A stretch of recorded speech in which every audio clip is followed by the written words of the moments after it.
Good evening. நம்ம இன்னைக்கு பார்க்க போற ஒரு 4 இம்பார்ட்டன்ட் ப்ராடக்ட்ஸ் நம்மளோட 4 லைஃப் இம்யூன் இம்யூன் நம்ம வந்து இம்யூன் பேஸ்டு கம்பெனிஸ். ஸோ வந்து நம்ம ஒரு 4 important targeted products 3 targeted products அதுல ஒன்று நம்மளோட ட்ரான்ஸ்ஃபர் ஃபேக்டர் பிளஸ் பத்தியும் பார்க்க போறோம். ஃபர்ஸ்ட் நம்மளோட கேப்சூல் ட்ரைனிங்கோட ஃபர்ஸ்ட் ப்ராடக்ட் அப்படின்னு பார்க்கும்போது 4 life transfer factor plus tri factor formula பத்தி தான். இதுல நம்ம நியூ மாடிஃபிகேஷன்ஸ் எல்லாம் கொண்டு வந்திருக்கோம். அதை பத்தி இன்னைக்கு டிஸ்கஸ் பண்ண போறோம். ஜென்ரலா சொல்லணும் அப்படின்னா டிரான்ஸ்ஃபர் ஃபேக்டர் அப்படின்னு சொல்லும் போது நம்மளோட நோய் எதிர்ப்பு தன்மையை அதிகப்படுத்துறதுக்கு இல்லைன்னா பேலன்ஸ் பண்றதுக்கான ஒரு சப்ஸ்டன்ஸ் சொல்லலாம். ஸோ இன்னும் டீடைல்ஸா தான் நம்ம அதுல வந்து டிஸ்கஸ் பண்ண போறது. ஃபர்ஸ்ட் திங் சொல்லணும் அப்படின்னா 4 life transfer factor plus tri factor ஃபார்முலானா என்ன அப்படின்னு பாத்தீங்க அப்படின்னா ஜென்ரலாவே ஒவ்வொருத்தரோட இம்யூன் சிஸ்டமே வந்து ஒரே மாதிரி இருக்காது. அதே மாதிரி ஒவ்வொருத்தரோட காலநிலைக்கும் நம்மளோட லைஃப் ஸ்டைலுக்கு அதே மாதிரி நம்ம அடுத்தடுத்து பார்க்கக்கூடிய ஏதாச்சும் மைக்ரோ ஆர்கானிசம் அட்டாக்னாலயோ இல்லைன்னா இம்யூன் டிஃபெக்ட்னாலயோ நிறைய சேஞ்சஸ் நடக்கிறதுக்கு சான்சஸ் உண்டு.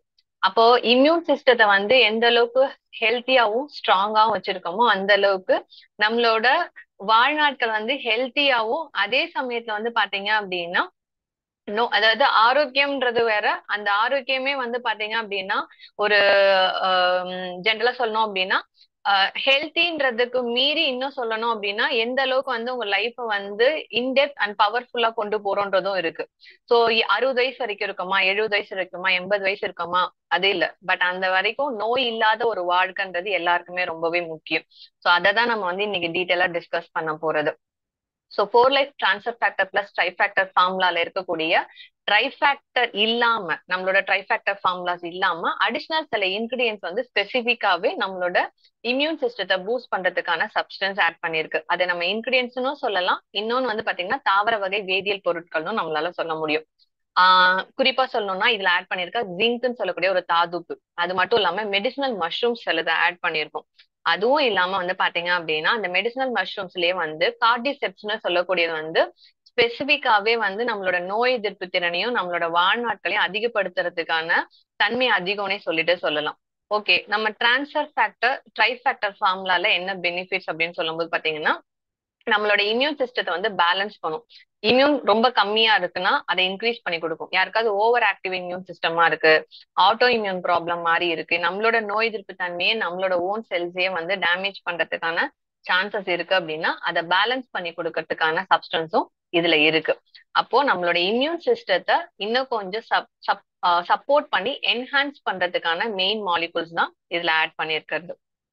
So 4 life transfer factor plus tri factor formula எதுக்கு அப்படின்னு பாத்தீங்க அப்படின்னா ட்ரை ஃபேக்டர் ஃபார்முலா வந்து நம்மளோட இம்யூன் சிஸ்டத்துக்கு எப்படி ரியாக்ட் பண்ணணும், அந்த ரியாக்ஷன் இதான் எது வந்து நமக்கு த்ரெட்டனிங் மெட்டீரியல், எது நம்ம செல்களுக்கு வந்து ஆபத்து தரக்கூடிய பொருள், அதுக்கு எப்படி ரியாக்ட் பண்ணணும், அந்த செல்லை ரியாக்ட் பண்றதுக்கான புரோட்டீன் மாலிகுல்ஸ் எப்படி ப்ரிப்பேர் பண்ணணும்ன்றத நம்ம பாடிக்கு வந்து அது சொல்லி கொடுக்கும். இது நம்மளோட ட்ரை ஃபேக்டர் ஃபார்முலா மூலமா நடக்கிறது. இது இல்லாம நம்மளோட 4 லைஃபோட டிரான்ஸ்ஃபர் ஃபேக்டர் அடிஷனலாவே நம்மளோட நோய் எதிர்ப்பு தன்மைக்கான ஐக்கியூ லெவலை வந்து அதிகப்படுத்தி கொடுக்கும். இன்னும் டி செல்லுன்னு சொல்லிட்டு நம்ம பாடியில ஒரு செல் உண்டு. அது ஜென்ரலா என்ன சொல்லுவாங்க அப்படின்னா ஒரு வாரியர் செல்ஸ் மாதிரி போய் சண்டை போடுற மாதிரி வச்சுக்கோங்க. ஃபாரின் பார்ட்டிகல்ஸ் ஏதாவது உள்ள வந்திருக்கு அப்படின்னா அந்த ஃபாரின் பார்ட்டிகல்ஸ் இல்லைன்னா மைக்ரோ ஆர்கானிசத்தை வந்து நம்ம உடம்புல வந்து எதுவும் சேதப்படுத்தாம ப்ரொடெக்ட் பண்ணிக்கிறதுக்காக நம்ம செல்களை ப்ரொடெக்ட் பண்ணிக்கிறதுக்காக தேவைப்படக்கூடியதான் டி செல். அதோட ஆக்ஷனை அதிகமாக்குறதுக்கு நம்மளோட உடம்புல இருக்க டி செல்லோட ஃபங்க்ஷனை அதிகமாக்குறதுக்கு வந்து ஜிங்க்ன்ற தாதுப்பு வந்து ரொம்ப சப்போர்ட் பண்ணும். ஜிங்க்னாலே நேரடியாவே நம்மளோட பாடியில வந்து நோய் எதிர்ப்பு தன்மையோட நம்ம ரிலேட் பண்ணிக்க முடியும். அதே மாதிரி நம்மளோட இம்யூன் சிஸ்டம் அப்படின்னு சொல்லும் போது ஜென்ரலா வந்து பாத்தீங்க அப்படின்னா இது வெறும் மைக்ரோ ஆர்கானிசம் கிட்ட இருந்து அதாவது நுண்ணுயிரி கிட்ட இருந்து நம்மளை ப்ரொடெக்ட் பண்றது மட்டும் கிடையாது, நம்மளோட எனர்ஜி லெவலை வந்து மெயின்டைன் பண்ணணும். நம்மள வந்து ஓவரால் ஹெல்த்தியாவும் நம்மளோட பாடி வந்து ஆக்டிவாவும் வச்சுக்கிறதுக்கும் சப்போர்ட் பண்ணும். ஸோ இது எல்லாமே நோய் எதிர்ப்பு தன்மையோட ஒரு சில வகையில நம்ம உடம்புல பண்ணக்கூடிய வேலைகள்னு சொல்லலாம். இதுல இருக்கக்கூடிய மெயினான இன்கிரீடியன்ஸ் நம்ம சொல்ற ட்ரை ஃபேக்டர் ஃபார்முலால என்னென்ன இருக்கு அப்படின்னு பார்த்தோம் அப்படின்னா ஃபர்ஸ்ட் வந்து ultra factor. So ultra factor அப்படின்னு சொல்லக்கூடியது மாட்டோட சீம்பால்ல இருந்து தனியா பிரிச்செடுக்கப்பட்ட புரத வகை பொருள்னு சொல்லலாம். இன்னொன்னு ஓவோ ஃபேக்டர்னு சொல்லக்கூடியது இது முட்டையோட மஞ்சக்கருல இருந்து தனியா பிரிச்சு எடுக்கப்பட்ட புரத வகை. இது மேற்கொண்டு வந்து பாத்தீங்க அப்படின்னா எப்படி வந்து கோழி வந்து அதோட யங் ஒன்ஸ்க்கு அதோட இம்யூன் சிஸ்டத்தை வந்து டிரான்ஸ்ஃபர் பண்ணும் அப்படின்னு பாத்தீங்கன்னா இதோட மெமரி மாலிகூல்ஸ் சொல்லுவாங்க. அதுக்கு தேவைப்படக்கூடிய சின்ன சின்ன புரோட்டீன் சோர்ஸ் தான் வந்து இதோட யோக்ல இருந்து, அதாவது கருவுல மூலமா டிரான்ஸ்ஃபர் பண்ணும். அதுல இருந்து தனியா பிரிச்செடுக்கப்பட்டதுதான் ஓவர் ஃபேக்டர்னு சொல்லக்கூடியது. இன்னொன்னு நானோ ஃபேக்டர். சில பொருட்கள்லாம் நம்மளோட செல்லுக்குள்ளார போயிடும். செல்லுல இருந்து செல்லுக்குள்ளார இருக்க கருக்குள்ளார போகணும் அப்படின்னா புரோட்டீன் மெட்டீரியல் ரொம்ப சின்ன சின்னதா இருக்கணும். அதுக்காக மாட்டோட சீம்பால்ல இருந்து தனியா பிரிச்செடுக்கப்பட்டதுதான் நானோ ஃபேக்டர் அப்படின்னு சொல்லக்கூடியது. அண்ட் ஜிங்க் அப்படின்னு சொல்லும் போது நம்ம இதை தாதுப்புன்னு சொன்னோம். ஸோ இது வந்து ரொம்ப மைன்யூட் குவான்டிட்டி தான் நமக்கு ஒரு ஒரு நாளைக்கே மேபி 14 இருந்து 16 மில்லிகிராம் தான் நமக்கு தேவை. நீட் வந்து பாத்தீங்க அப்படின்னா உங்க உடம்புல எங்கெல்லாம் புரத சம்பந்தப்பட்ட வேலைப்பாடுகள் அதிகமா நடக்குதோ அது எல்லாத்துக்குமே நமக்கு ஜிங்க் வேணும். அதுவும் குறிப்பா நோய் எதிர்ப்பு தன்மைக்கு அதிகமா வேணும்னு சொன்னோம். ஸோ ஜிங்க் உங்க உடம்புல வந்து பாத்தீங்க அப்படின்னா டபிள்யூபிசி, அதாவது வெள்ளை அணுக்கள்னு சொல்லக்கூடியதுல அதுலயும் குறிப்பா வந்துட்டு பாத்தீங்க அப்படின்னா டி செல் ஆக்டிவேஷன் அதிகப்படுத்துறதுக்கு நமக்கு ஜிங்க் கண்டிப்பா வேணும். நம்ம எடுத்துக்கிற இந்த கேப்சூல் வந்து பாத்தீங்க அப்படின்னா உங்களுக்கு ஒரு நாளைக்கு என்ன வேணுமோ அது வந்து ஆல்மோஸ்ட் 90% ஒரு சர்விங் லெவல்லயே நமக்கு வந்து இதுல கிடைக்கிற மாதிரி தான் இதுல ஆட் பண்ணிருக்கு. அண்ட் இன்னொன்னு மஷ்ரூம்ஸ். இது வந்து ஒரு மூணு விதமான மஷ்ரூம்ஸ் வெரைட்டியை வந்து இதை நம்ம மிக்ஸ் பண்ணிருக்கோம்.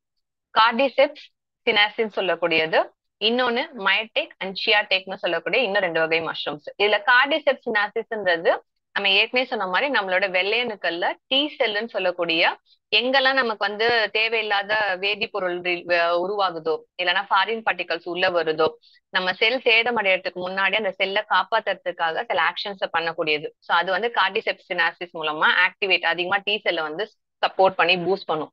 குறிப்பா எங்கெங்கன்னு பாத்தீங்கன்னா நம்மளோட மண்ணீரல்லையும் நம்மளோட பிளட்லயோட ஆக்ஷன் அதிகமா இருக்கும். சைட்டோகைன்னு சொல்லக்கூடியது ஒரு வகையான இன்ஃபிளமேட்டரி மார்க்கர்ஸ் சொல்லுவாங்க. எங்கேயாவது ஒரு செல் சேதம் அடைய போகுது இல்ல சேதம் ஆயிக்கிட்டு இருக்குன்னா அது ஒரு கெமிக்கல் சிக்னலை ரிலீஸ் பண்ணும். அந்த வகையில வரக்கூடியதான் சைட்டோகைன். இது ஓவரா அதிகம் நம்ம பாடியில வந்து கொஞ்சம் அளவுக்கு அதிகமா போச்சு அப்படின்னா கண்டிப்பா வந்து அந்த செல்லோட இன்ஃபிளமேஷன் வந்து இன்னும் டீப்பாவோ இல்லைன்னா அதிகமாவோ ஆகிறதுக்கு வாய்ப்பு உண்டு. அதனால இது வந்து கார்டிசெப்ஸ் வந்து அதை கண்ட்ரோல் பண்றதுக்கு நமக்கு சப்போர்ட் பண்ணும். அதே மாதிரி மயடெக்னு சொல்லக்கூடியது இந்த மஷ்ரூம் வந்து நம்மளோட இம்யூன் சிஸ்டத்தையே வந்து ஆல்டர் பண்றதுக்கான நேச்சர் உண்டு. இம்யூன் சிஸ்டம்னு பாத்தீங்கன்னா இம்யூனோ மாடுலேட்டரின்னு சொல்லுவாங்க. அதாவது இம்யூன் சிஸ்டம் ரொம்ப கம்மியா இருக்கு, அதிகமா வேலை செய்யல, எதுக்கு எடுத்தாலும் அடிக்கடி வந்து நம்மளுக்கு வந்து நோய் எதிர்ப்பு தன்மைக்கான ஏதாச்சும் ஒரு குறைபாடு அவங்க கிட்ட தெரிஞ்சுக்கிட்டே இருக்குன்னா அதிகப்படுத்தி கொடுக்கும். இல்ல ஓவரா இருக்கு இம்யூன் சிஸ்டம், அவங்க பாடி சின்னதுக்குன்னா கூட உடனே வந்து அதிகமா வந்து இம்யூன் ரியாக்ஷன் காமிக்குதுன்னா அதை பேலன்ஸ் பண்றதுக்கும் சப்போர்ட் பண்ணும். அதுதான் வந்து இம்யூனோ மாடுலேட்டரி ஃபுட்ஸ்ன்னு சொல்றது. அந்த மாதிரி மயடெக்குமே வந்து உங்களுக்கு ஒரு சப்போர்ட் மெட்டீரியல். இன்னொன்னு ஷியாடெக் மஷ்ரூம்ஸ்ன்னு சொல்லக்கூடியது நம்ம பாடியில நேச்சுரல் கில்லர் செல்ஸ்ன்னு இருக்கும். ஒரு செல் கம்ப்ளீட்டாவே மாடிஃபை ஆயிடுச்சு, அந்த செல் இதுக்கு மேல நம்மளால வந்து ஒண்ணுமே பண்ண முடியாது அப்படின்னா அந்த செல்லை அங்கிருந்து டெஸ்ட்ராய் பண்ணிட்டு நியூ செல் குரோத்தே வந்து கொண்டு வரணும். அதுக்கு சப்போர்ட் பண்ணக்கூடியது நேச்சுரல் கில்லர் செல்ஸ்ன்னு சொல்லக்கூடியது. அதுவும் பி செல்லுன்னு இன்னொரு வெரைட்டி வந்து டி செல்லும் பி செல்லும் ஆல்மோஸ்ட் ஒரு ஒரு ஒரு டைப் ஆஃப் செல்லுல இருந்து வரக்கூடியதுதான். டி செல் வந்து எங்க பிரச்சனையோ அங்க போய் நேரடியா நின்று போராடும். பி செல் அது போராடி கொடுக்கறதோட மாலிகுல்ஸ் எடுத்து ஸ்டோர் பண்ணிக்கும் மெமரியில. நெக்ஸ்ட் டைம் அதே மாதிரி ஒரு மெட்டீரியல் நம்ம பாடிக்கு வந்துச்சுன்னா நமக்கு சண்டை போடுறதுக்கு முன்னாடி அதுக்கான என்ன சொல்றது வேக்சின்ஸ் மாதிரி மெட்டீரியலை ப்ரொடியூஸ் பண்ணி நம்ம பாடி அதுல இருந்து ப்ரொடெக்ட் பண்ற எபிலிட்டி உண்டு. ஷியாடெக் மஷ்ரூம்ஸ் வந்து பாத்தீங்கன்னா நம்ம பாடியில நேச்சுரல் கில்லர் செல்ஸ்க்கான ஆக்டிவிட்டியும் அதிகமாக்கும். அதே மாதிரி பி செல்லோட ஃபங்க்ஷன்ஸையும் நல்லா ஸ்டிமுலேட் பண்ணி கொடுக்கறதுனால நேச்சுரலாவே ஒரு விஷயத்துக்கு நீங்க ஃபர்ஸ்ட் சப்ரஸ் ஆகுறீங்கன்னா அடுத்த டைம் அதுக்கு ஆகிறதுக்கான வாய்ப்பே ரொம்ப கம்மியா இருக்கும். அந்த மாதிரி பண்ணக்கூடியதான் ஷியாடெக் மஷ்ரூம்ஸ் பண்ணக்கூடியது. இதுல நம்ம ஸ்பெசிபிக்கா சொன்னது கார்டிசெப்ஸ்னு சொல்லக்கூடியது. ஆக்சுவலா கார்டிசெப்ஸ் வந்து பாத்தீங்கன்னா ஹிமாலயன் பெல்ட்ஸ்ல தான் அதிகமா கிடைக்கும். இது அதிகமா நிறைய ட்ரெடிஷனல் மெடிசின்ஸ்ல யூஸ் பண்ணுவாங்க. ஒரு பீரியட் ஆஃப் டைம்ல எல்லாம் வந்து பாத்தீங்க அப்படின்னா இது அதிகமா கிங்ஸ் தான் அதிகமா யூஸ் பண்ணிட்டு இருந்தாங்க, நோய் எதிர்ப்பு தன்மை அதிகமாக்கிக்கிறதுக்கு, அவங்க வாழ்நாட்டுல அதிகமாக்கிக்கிறதுக்காக. பட் இதே கார்டிசெப்ஸ் வந்து பாத்தீங்க அப்படின்னா இப்போ நம்ம வந்து சம் பயோடெக்னாலஜிக்கல் சப்போர்ட் மூலமா க்ரோன் பண்ணி இந்த மெடிசின் பர்பஸ்க்காக இதுல ஆட் பண்ணிருக்காது. இதுவுமே நம்மளோட நோய் எதிர்ப்பு தன்மையை வந்து அதிகப்படுத்துது. குறிப்பா சொல்லணும் அப்படின்னா கார்டிசெப்ஸ் வந்து பாத்தீங்கன்னா ஒரு ஆன்டி ஆக்சிடென்ட் மாதிரின்னு கூட சொல்லலாம். நம்ம உடம்புல நிறைய அதுக்கான மாதிரி வேலைகளை கூட இது பண்ணுதுன்னு சொல்லலாம். இன்னொன்னு ஓட்ஸ்ன்னு சொல்லக்கூடியது.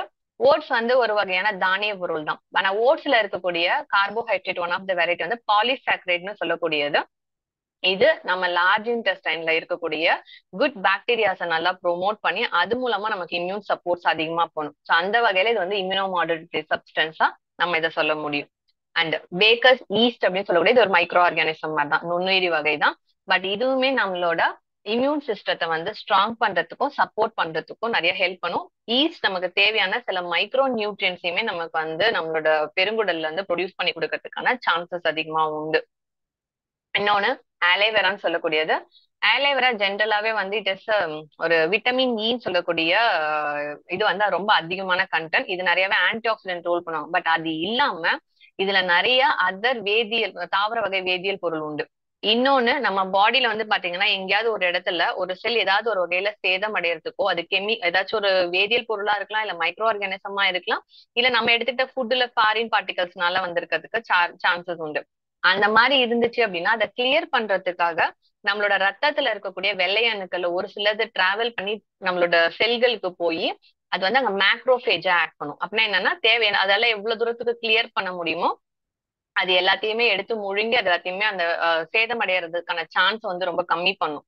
அந்த மாதிரி பண்ணும்போது ஒருவேளை அது அங்கேயே இம்மூவபிள் ஆயிடுச்சு, நகர முடியாம ஆயிடுச்சு அப்படின்னா இன்னும் கொஞ்சம் மேற்கொண்டு அந்த இடத்த கிளியர் பண்றதுக்கான சிக்னல்ஸ் வந்து பாடிக்கு கொடுக்கும். அப்படி கொடுக்கும்போது சைட்டோகைன்ற கெமிக்கலுமே அது ரிலீஸ் பண்றதுக்கு வாய்ப்பு உண்டு. பட் ஆனா சைட்டோகைன்றது அதிகமா ரிலீஸ் ஆகக்கூடாது. நம்மளோட டிஷ்யூ வந்து அதை அரெஸ்ட் பண்ணி வச்சுக்கும், மூவ் பண்ண விடாம ஆக்கிறதுக்கு வாய்ப்பு உண்டு. ஸோ அதனாலதான் வந்துட்டு இது வந்து ஓரளவுக்கு தான் இருக்கணும், அதிகமா ரிலீஸ் ஆகக்கூடாது. அப்படி ரிலீஸ் ஆச்சு அப்படின்னா அது நம்மளோட இம்யூன் சிஸ்டத்தையே வந்து மாடிஃபை பண்றதுக்கு வாய்ப்பு உண்டு. ஸோ ஆலோவேரா இந்த மாதிரி ஓவர் சான்ஸ் நடக்காம ப்ரொடெக்ட் பண்றதுக்கும் நம்மளோட ஓவரால் ஹெல்த்தை வந்து இன்னும் கொஞ்சம் பூஸ்ட் பண்றதுக்கும் ஆலோவேரா சப்போர்ட் பண்ணும். அண்ட் இன்னோசிட்டால் ஹெக்ஸோபாஸ்பேட்னு சொல்லக்கூடியது.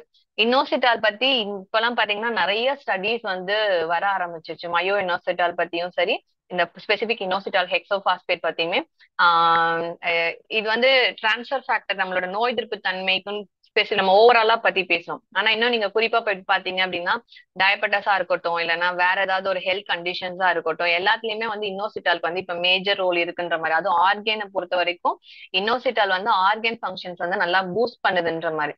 ஸோ இது நம்மளோட நோய் எதிர்ப்பு தன்மையை இன்னும் கொஞ்சம் ஸ்ட்ராங் பண்ணி ப்ரொடெக்ட் பண்றதுக்கு ஹெல்ப்ஃபுல்லா இருக்கும். எஸ்பெஷலி நம்மளோட மெயின் பாடியோட கம்ப்ளீட் மெட்டபாலிசம் அதிகமா டிபெண்ட் பண்ணியிருக்கிறது நம்மளோட லிவருக்கு. ஸோ இன்னோசிட்டால் ஹெக்ஸோபாஸ்பேட்ன்றது நம்மளோட லிவர் ஹெல்த் இன்னும் நல்லா என்ஹான்ஸ் பண்றதுக்கு சப்போர்ட் பண்ணும். அண்ட் ஆலிவ் லீஃப் எக்ஸ்ட்ராக்ட்னு சொல்லக்கூடியது. ஆலிவோட லீஃப்ல இருந்து எடுக்கப்பட்ட எக்ஸ்ட்ராக்ட்மே அதுல இருக்கக்கூடிய தாவர வகை வேதியியல் பொருள் வந்து நம்ம பாடியில இருக்கக்கூடிய நேச்சுரல் கில்லர் செல்ஸோட ஆக்டிவிட்டியை அதிகமாக்கும். அதே மாதிரி டி செல்ஸ் சொல்லக்கூடிய ஹெல்பர் செல்ஸோட ஆக்டிவேஷனையுமே அதை அதிகமாக்குறது மூலமா நம்மளோட நோய் எதிர்ப்பு மண்டலத்துக்கு இன்னும் கொஞ்சம் சப்போர்ட் பண்ணும். அப்ப இதை நம்ம எத்தனை எடுத்துக்கிறது, எவ்வளவு எடுத்துக்கணும், எப்படி எடுத்துக்கணும் அப்படின்னு பாத்தீங்கன்னா எப்பவுமே வந்து பாத்தீங்க அப்படின்னா எந்த வித ஃபுட்டா இருந்தாலும் சரி, மெடிசன்ஸா இருந்தாலும் நம்ம நியூட்ரியன்ட் அதிகமா கான்சென்ட்ரேட் பண்றோம், இல்லைன்னா ஃபைட்டோ கெமிக்கல்ஸ் தாவர வகை வேதியியல் பொருள் அதிகமா கான்சென்ட்ரேட் பண்றோம்னா அது கூடவே வந்து நீங்க ரெகுலேட் பண்ண வேண்டியது உங்க பாடியோட ஃப்ளூயிட் லெவல், வாட்டருமே நீங்க கண்டிப்பா ரெகுலேட் பண்ணும். ஸோ ஒரு நாளைக்கு இது வந்து 3 கேப்சூல் எடுத்துக்கணும். வித் மினிமம் ஒரு 240 to 250 ml வாட்டரோட சேர்த்து தான் இது எடுத்துக்கிற மாதிரி இருக்கும். அப்பதான் அது உங்களோட சர்க்குலேஷனையும் அதிகமாக்கும், பாடியில தேவையில்லாம ஏற்கனவே வந்து நோய் எதிர்ப்பு சக்தி மூலமா வேணான்னு ஒதுக்குன பொருளையும் பாடியில இருந்து வெளியில கொண்டு வரதுக்கும் சப்போர்ட் பண்ணும். ஸோ மினிமம் ஒரு நாளைக்கு 3 கேப்சூல் எடுத்துக்கிறது அட்வைசபிள். நமக்கு எவ்வளவு தேவையோ அதுக்கான ஜிங்க் 90% இதுல இருந்தே நமக்கு கிடைக்கும்னு சொல்லிட்டு சொன்னது. ஸோ இதுதான் வந்து நம்மளோட 4 life transfer factor plus tri factor ஃபார்முலாவோட கம்ப்ளீட் டீடைல்ஸ். ஓகே.